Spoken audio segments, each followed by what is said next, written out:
गाड़ी सुरंग में नहीं थी बल्कि खुली जगह पर थी। वो सैकड़ों की तादाद में थे, हमसे बहुत ज्यादा। जब हमने भागने की कोशिश की तो उन्होंने हमें देख लिया और हम पर गोलियां चला दी और मेरे एक साथी को गोली लग गई और वो गिर गया, खून में लथपथ था और मुझे कहने लगा मुझे यहाँ पे छोड़ दो और तुम चले जाओ। और मैंने उसको कहा नहीं, मैं तुम्हें नहीं छोड़ सकता। मैंने उसको कंधे पर उठाया और दौड़ लगा दी, भागना शुरू कर दिया।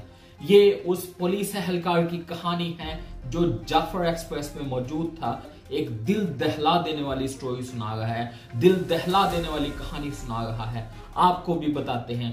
अब तक जो इतलाआत मिली है वो ये है कि क्लियरेंस ऑपरेशन में तकरीबन 190 से ज्यादा लोग जो हैं वो बाज़ेआब करवा लिए गए हैं और तकरीबन इत्तलात यही मिल रही है कि जितने भी वहां पे मौजूद दहशतगर्द थे, बीएलए के जितने भी लोग थे, उनको वासिले जहन्नम कर दिया गया है।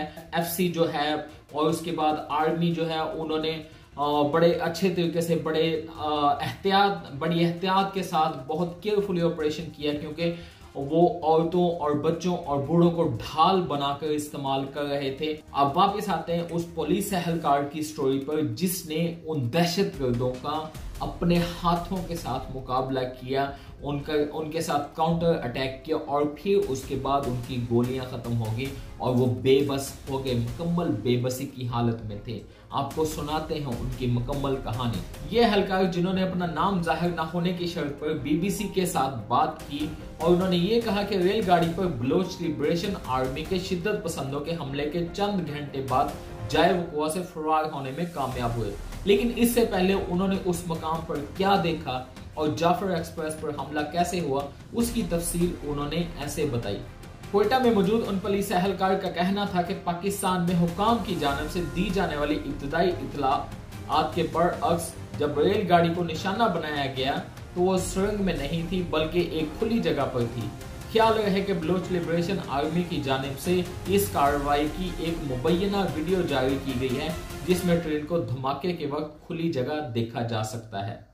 उनका कहना था कि अचानक रेलवे ट्रैक पर एक धमाका हुआ जिसके बाद गाड़ी रुक गई। ट्रेन के रुकते ही रॉकेट लॉन्चर लगने शुरू हो गए और हम समझ गए कि मामला हो गया है। याद रहे कि 9 बोगियों पर मुश्तमिल कोयटा से पेशावर जाने वाली मुसाफिर ट्रेन जाफर एक्सप्रेस पर मंगल को जब हमला हुआ तो उस वक्त रेलगाड़ी में 400 से ज्यादा मुसाफिर सवार थे। एहलकार के मुताबिक जब रेलगाड़ी रुकी तो बहुत बड़ी तादाद में शिद्दत पसंद वहां पहुंच गए। वो पहाड़ पर हमारे सामने फिर रहे थे और हमसे तादाद में कहीं ज्यादा थे, सैकड़ों की तादाद में थे। उनके साथ रेलवे पुलिस के 4 और एफसी के 2 एहलकार थे। मैं अपने साथियों के साथ था, 5 हम थे और 2 एफसी वाले थे। हम 7 आदमी थे। एहलकार के मुताबिक जब उन्होंने हमलावरों का मुकाबला करने का फैसला किया और जवाबी फायरिंग करने लगे, मैंने अपने साथी से कहा कि मुझे G3 राइफल दे दो क्योंकि वो ज्यादा बेहतर हथियार है। मुझे राइफल और राउंड मिल गए तो हमने भी जवाबी फायरिंग शुरू कर दी। मैं एक एक गोली चलाता उनकी तरफ ताकि वो हमारे और रेल के करीब ना आ सके। उसके बाद उन्होंने कहा कि फायरिंग और जवाबी फायरिंग का सिलसिला तकरीबन 1 से 1.5 घंटे तक चला। हमारे पास जाहिर है महदूद एम्यूनेशन था। मेरे G3 के 60 राउंड थे, बाकियों के पास भी इतना एम्यूनेशन था।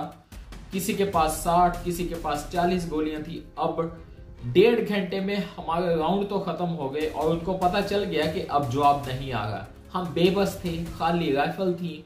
मैंने राइफल फेंक दी क्योंकि उन्होंने तो राइफल देखकर फौरन मुझे मार देना था। उस रेलवे पुलिस एहलकार के मुताबिक जवाबी फायरिंग का सिलसिला खत्म हुआ तो वो जो शिद्दत पसंद लोग जो थे वो इर्द गिर्द मौजूद पहाड़ों से उतर आए और मुसाफिरों को ट्रेन से उतारने लगे। फिर वो आ गए और पूरी गाड़ी से लोगों को उतारने लगे।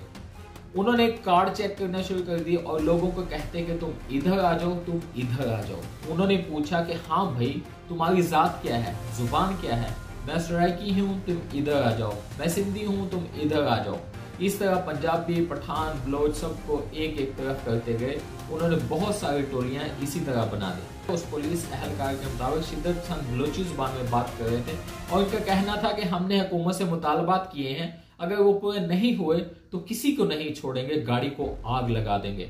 उनका यह भी कहना था कि शिद्दत पसंदों ने लोगों को तकसीम करने के बाद फौज से तल्लुक रखने वाले लोगों के हाथ बांध दिए। मैं और मेरा हवालदार थे, हम यूनिफॉर्म में थे। मुझे एक दो लोगों ने कहा कि आप यूनिफॉर्म उतार दें, लेकिन मैंने कहा ऐसे मेरा दिल नहीं मानता कि मरो तो लोग कहें कि वर्दी में ही मरा है। सरकारी सतह पर ताहाल इस हमले में हलाक होने वाले अफराद की तादाद के बारे में कोई मालूमात फराहम नहीं की गई। ताहम उस पुलिस एहलकार का दावा था कि हमला आवर शिद्दत पसंदों ने ट्रेन से मुतअद्दिद मुसाफिरों को हलाक कर दिया है।